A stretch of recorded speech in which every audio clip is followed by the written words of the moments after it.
bienvenue dans L'Info vous parle, le podcast de Maroc Diplomatique. Nous sommes là pour vous apporter une information qui défie le temps, qui voyage par-delà les frontières et qui vous aide à comprendre les vérités du monde. Avec nous, explorer l'actualité sous toutes ses facettes, du Maroc à l'international, et donner une voix aux grandes interrogations de notre époque. Notre rédaction choisit pour vous un article clé et vous le présente d'une manière unique, avec clarté, analyse approfondie et une bonne dose d'audace. Fini le jargon et les circonvolutions, on va droit au but avec la plus grande exigence. Que vous soyez tranquillement chez vous ou en déplacement, sachez que l'info vous parle, sans jamais vous faire perdre le fil.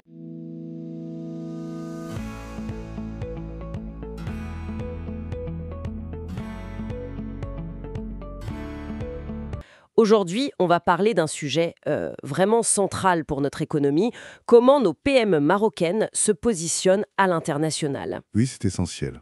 Et pour ça, on s'appuie sur une enquête assez récente menée par la Banque européenne d'investissement et l'Union européenne. Ils ont interrogé 150 dirigeants. C'est ça, dans des secteurs clés comme l'agroalimentaire, l'automobile, le textile, des secteurs qui exportent ou qui pourraient exporter plus. Et le premier enseignement, il est un peu préoccupant, non ? Disons qu'il met le doigt sur un défi. Le Maroc a de grandes ambitions industrielles, c'est vrai. Mais les PME, qui pèsent quand même lourd, près de 40% du PIB, eh bien, elles peinent à s'intégrer dans les chaînes de valeur mondiales. Elles ont du mal à trouver leur place dans tout ce processus international ? Exactement. Et pourquoi ? Qu'est-ce qui bloque principalement d'après l'enquête ? Alors, un des gros freins, cité par plus de 60% des PME, c'est la pression concurrentielle. Ah oui. Oui, et la saturation des marchés locaux. Ça freine leur développement ici, au Maroc. Et du coup, ça limite leur capacité à se projeter vers l'export. Pour exporter, il faut être vraiment compétitif. Il faut pouvoir investir, innover. Voilà. Et c'est pas toujours évident, faute de moyens suffisants pour se moderniser. Donc cette saturation locale, ça agit un peu comme un plafond de verre. C'est une bonne image, oui. Et pour percer à l'international, il faut vraiment améliorer l'offre, la mettre aux standards internationaux. Il y a un dirigeant cité dans l'enquête qui le dit très bien. La qualité, la spécialisation et l'accès à l'information fiable, ce sont ça les nouveaux moteurs de la compétitivité. Il faut se démarquer. Se différencier, oui. Et l'argent dans tout ça.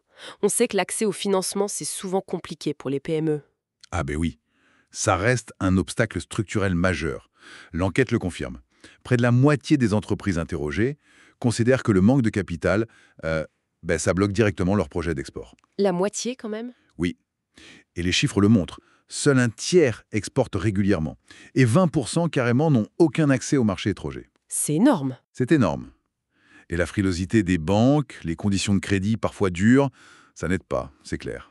Mais on voit des initiatives pour essayer de débloquer ça, non ? Je pense au programme Trade and Competitiveness de la BII et de l'UE. Oui, tout à fait. Ce programme vise justement à faciliter les choses. Il propose des lignes de crédit spécifiques et aussi un accompagnement via des institutions financières locales partenaires. C'est une réponse directe à ce problème de financement. D'accord. Donc une aide ciblée. Mais est-ce que le problème est seulement financier ? Une fois qu'on a l'argent, est-ce que tout roule ? L'enquête soulève d'autres points. Les coûts élevés et puis toute la complexité des normes, la conformité. Et autre chose, une entreprise sur deux mentionne la difficulté à trouver des partenaires à l'étranger. Le manque de réseau efficace. Ce qui montre bien qu'il faut agir sur tout l'environnement, en fait. Simplifier les procédures, développer le numérique, améliorer les infrastructures. Exactement. C'est tout un écosystème qu'il faut fluidifier. D'ailleurs, le programme Trade and Competitiveness dont on parlait, il inclut aussi des formations. Ah oui, sur quoi par exemple ? Sur les normes internationales, justement, ou même sur la décarbonation, pour aider les PME à s'adapter aux nouvelles exigences des marchés mondiaux. Bon, le tableau a l'air un peu complexe, mais est-ce qu'il y a quand même des motifs d'espoir ? Ah oui, heureusement. L'enquête note la résilience de ces PME. Elles tiennent bon malgré les difficultés. Et elle souligne aussi un vrai dynamisme de l'entrepreneuriat féminin, ce qui est un signal très positif. Axé sur la qualité, la spécialisation et surtout créer un environnement qui connecte vraiment nos PME aux marchés mondiaux pour éviter qu'elles restent en marge, quoi. Créer les conditions de la réussite à l'international. Merci d'avoir été à l'écoute. Pour aller plus loin, retrouvez l'ensemble de nos articles, dossiers et analyses sur marocdiplomatique.net. N'hésitez pas à partager ce podcast autour de vous, à vous abonner et à nous suivre sur les réseaux sociaux pour ne rien manquer de l'actualité nationale et internationale. On se retrouve très bientôt pour un nouvel épisode signé Maroc Diplomatique.